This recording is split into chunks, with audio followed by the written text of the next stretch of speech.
And that's why, and I'm going to talk about this in the remainder of this recorded tutorial, that's why I've been working with others to develop a different kind of teacher education initiative called Philosophy for Teachers. I've wanted that to be a space, a place away from the regular routine of teacher education, a place where people can deepen their ethical understanding. And what we did when we did this particularly in England, was to focus on challenging behaviour in classrooms, because that is an ethical issue, how to manage difficult, potentially disruptive behaviour by students. That's a big issue for many people when they're starting out as teachers.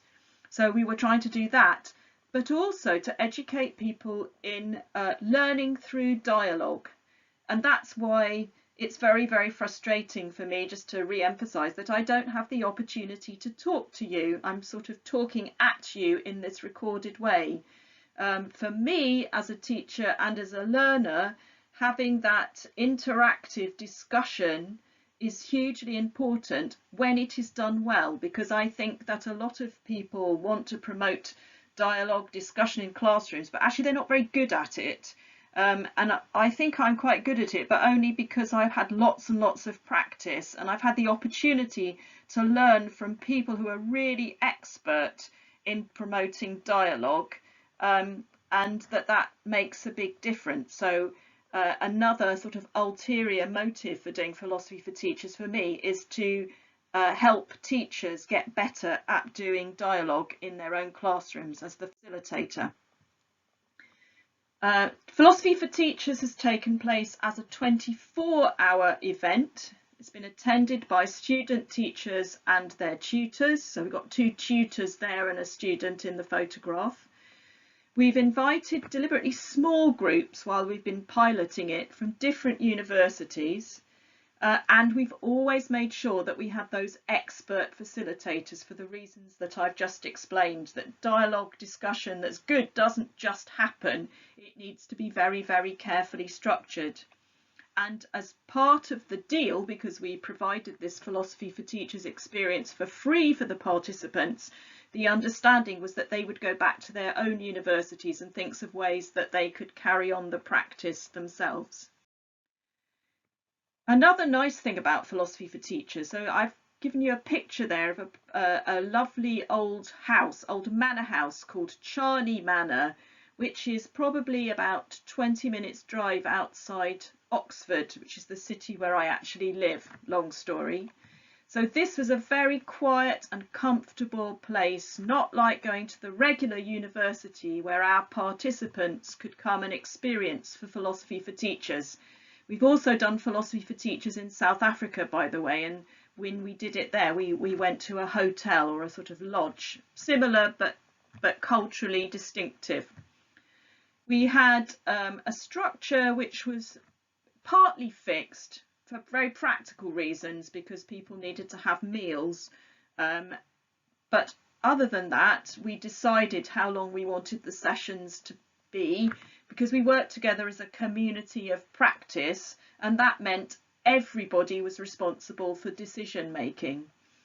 And the other thing was that this was a very different group of people. So we had some people who, like you, were doing an education studies bachelor's, and then we had other people that were working on a PGCE, because in England the PGCE is longer in universities. It's 1 year, but unlike in Hong Kong, where most of the PGCE or PGDE takes place in schools, there's still quite a bit that happens in the university in England. So we were able to use some of that university time for this. They came from different universities, as I've already explained, and their social and cultural backgrounds were quite different as well, and their gender. We called it Philosophy for Teachers because we based the 24-hour experience on an existing model of teaching which we knew worked well. That's called Philosophy for Children, and if you're interested in Philosophy for Children, you Google that and you will find lots of examples of it around the world practiced, and you can hear about it then. So we picked on the idea of dialogue within a community of inquiry, which are key principles in the Philosophy for Children movement. Their ideas are based around the philosophy of John Dewey. And the idea was that we would create, a safe space is a contested term, but let's stick with that for the time being. We wanted to create a space away from the regular classroom where we could all think honestly, confidentially together about experiences that had happened. And we did this at the end of teaching practice, so that they got an opportunity to share, the participants, recent relevant experiences they'd had. We did lots of exercises together to build up the community, and there isn't time to talk about those now, unfortunately. But what we were building up to in creating this sense of community and a sense of trust and equality was we were building up to the idea of participants being able to share an example of something that had happened to them while they were teaching, where they had felt morally or ethically compromised. And one example, which I've shared with you on the slide, came from the South African Philosophy for Teachers experience. And just to explain, so in South Africa, corporal punishment is something that is illegal in schools. Corporal punishment is using physical admonishment, beating or caning in response or as a reaction or intervention to try and stop people behaving badly. So that's illegal, but it's very, very widely practiced. There's a long history of using beating and caning right up to the present day in South Africa. And teachers that we spoke to shared a concern that they were being asked to watch this, even in one case to actually do it themselves, and they felt really, really uncomfortable, as I actually feel quite uncomfortable telling you this story because it's quite an extreme example. There were other examples which were perhaps less extreme. For example, the teacher who said, I have a class of about 30 students and I'm helping one student, and I help them and they still don't understand, and the time passes, 3 minutes, 5 minutes. I'm aware that other children's hands are being raised, that other children in the class don't understand the work, and my problem is this: do I stay with the child who doesn't understand, who I'm helping, first and carry on until they do understand, or do I basically walk away from that child and go and help some of the other people? I feel really, really conflicted. There isn't a good answer here, just sort of more or less bad answers or bad responses of what to do in that situation. This is really difficult for me, and I think that's an example of a dilemma in a classroom that many of us can relate to as teachers and former teachers. So I think this is different to the kinds of case studies that appear in Myra Levinson and Jacob Fay's excellent book. We're talking sometimes about much more sort of low-level, smaller stories and examples. Also, these are bottom up in the implied sense that Todd was talking about. They're generated by student teachers themselves, and that means that at the moment at least, perhaps the Philosophy for Teachers model helps to generate more culturally diverse examples, possibly. There are two caveats to that. One I'll come to later, but the other is I do know that Levinson and Fay are aware of this issue, and they are currently working on this and trying to make more culturally diverse examples in their case studies approach. So, some reflections on having done this. I've outlined it very briefly. You'll need to go and read the papers if you want to know about Philosophy for Teachers in a bit more depth. I think that the idea of dedicated time, space, the kind of quality of experience that you have when you do one of these P4T residentials is invaluable, and it draws on John Dewey's idea of democracy as a form of associated living. We create our own little temporary utopia for about 24 hours, and it's a really, I feel very privileged to have had this experience. It's a really good experience. I witnessed a level of discussion in depth that I wouldn't normally get in my lessons as a teacher or as a teacher educator, so that was very valuable.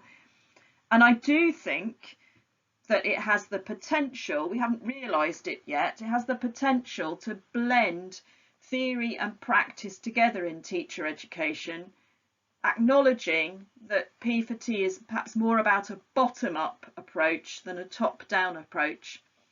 I'm also very interested to know whether it's possible to do some kind of online or virtual version of P4T, because I am aware of the cost in time and money of creating residential opportunities, and that means only a very few people can access P4T currently, and I'm not sure how sustainable that model is. Certainly the participants have told us that they find philosophy for teachers valuable, enjoyable. Some of them talked about it as feeling like a spa.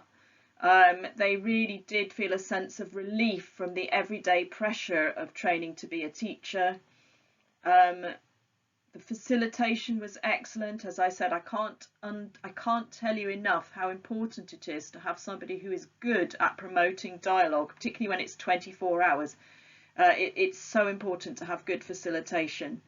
People said that they found the engagement with theory more accessible than other experiences they'd had, and people were very enthusiastic about the dialogic practice, the quality of the discussion, and they wanted to know more about how to do this, and were excited about the idea of developing this more in their own practice.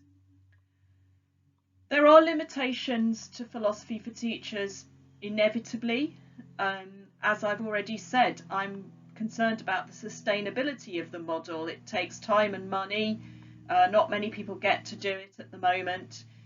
We talked about in the article about creating leaky spaces in teacher education for the philosophy for teachers to happen, because we've not yet managed to find a space in mainstream teacher education provision. It's very much on the fringes, it's very optional. So it can't have much impact from that kind of place. And it's very ad hoc, so certain people can access it, other people can't. We have thought whether it needs to be residential, and as I said, we're interested in the idea of whether you can do virtual online dialogue. Well, I know that you can do online dialogue because we've done that through a separate project called Going Global. I can tell you about that separately. I won't go into it now. So you can do online dialogue. The issue is whether that would be philosophy for teachers, and linked to that, whether it would be philosophical enough. Levinson and Fay's approach is much more philosophical, I would say. I would call it explicitly philosophical. For me, the philosophy for teachers approach, as it stands, is implicitly philosophical, linked to that Todd idea of the implied ethics. I think that we could develop it further, and we do certainly try to have experts in moral philosophy and philosophy of education as part of the community. So in that bottom-up approach, they're trying to introduce structured philosophical, ethical, theoretical ideas as relevant and appropriate to the issues that people describe. But in the same way that philosophy for children is critiqued on this grounds, you know, there is a concern that people don't come away knowing enough about ethical theory if the approach to philosophy and philosophical education that's taken is purely dialogical. There is then still a question about whether people need philosophy at all, whether it's the Levinson and Fay approach or this approach. Is it possible that people know what to do more through lived experience and their own instincts on the moral sentimentalist approach? And a final interesting point to reflect on, again, this applies to P for C. Some people have suggested that the emphasis on reason and the way in which philosophy for children is developed has a cultural bias to it. And what we need to think about is whether philosophy for teachers could be accused of the same problem or whether it overcomes it. So there's an article by Darren Chetty that you might want to have a look at if you're interested in that particular issue. What we're going to do next, thinking about more workshops to try and extend the experience more widely. We were hoping one of those would be taking place in Hong Kong in May, but for obvious good reasons that's not now possible. All sorts of different opportunities that other people are doing. I've mentioned Professor Karen Morris. I've said she's in UCT, but I think she's just moved to Finland. UCT's in South Africa. I think she's gone to a Finnish university. Professor Leonard Wax is doing some interesting work in philosophy for teachers stroke children in China with colleagues there. I think all sorts of things there are possible. It's quite exciting. And online philosophy for teachers, is that possible? What would that even look like? That's another avenue for exploration. That's really interesting, and I'm quite excited about that. So you can read some more. There's a couple of articles I've written. One day there will be one on Hong Kong, just not yet. At the moment we have one on South Africa and one about philosophy for teachers done in England. I wanted you to think about the more Confucian ethical theories. That's why I've suggested a couple of things there that might be relevant and quite interesting in this regard, thinking about Darren Chetty's point about cultural bias. And then that's my structured input. Over to you. We can't do philosophy for teachers together as I had hoped, but maybe this could be an opportunity for you, like the philosophy for teachers participants, to think of something that's happened to you. And I've got a series of instructions there which you can read and help you to reflect on what you've experienced and some of the issues. I would be absolutely fascinated to know what you thought about philosophy for teachers, at least in the abstract. And if I get some great ideas about how to do philosophy for teachers online, I will certainly let you know.